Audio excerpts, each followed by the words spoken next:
మరణం వచ్చినప్పుడు విడిచిపెట్టి పారిపోతున్న ఒకటి కాదండి యేసునందున్న విశ్వాసం. ఈ మార్గముకు పునాదియే యేసు ఒక మరణం, యేసు ఒక రక్తం.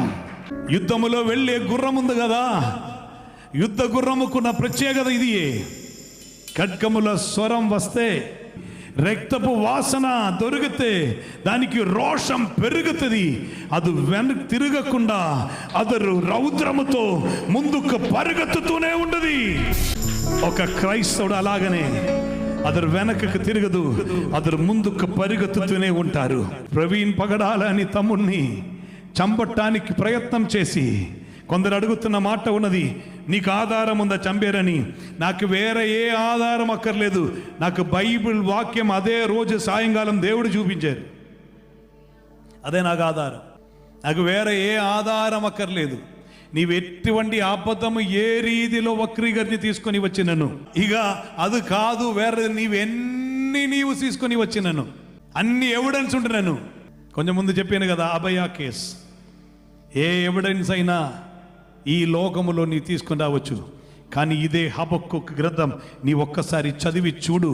అక్కడ ఒకటి రాయబడి ఉన్నది, గోడలో ఉన్న రాయి మొరబడుతున్నది, ప్రత్యుత్తరమిస్తున్నది పైకప్పు దూలం.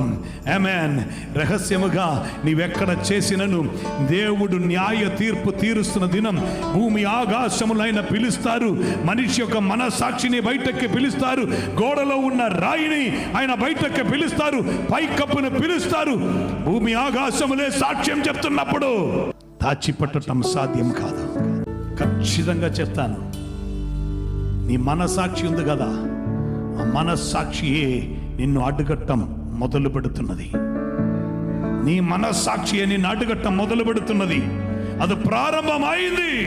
ఇది ఇప్పుడేం ప్రారంభించినది కాదండి, ఎప్పటి నుంచో ఉంది. హేబేలును చంపినటువంటి చంపుటొక్క కారణం ఏంటి? అదనిది కరెక్ట్, ఇదనిది కరెక్ట్ కాదు. అప్పటి నుంచే చంపటం ప్రారంభమైంది. ఎవరు నీతి కొరకు బ్రతుకుతారో వారిని దుష్టులు చంపుతారు. అందుచేత నీతి లేకుండా పోతుందా? ఇకనూ విస్తృతం అవుతుంది, ఇకనూ అధికమవుతుంది.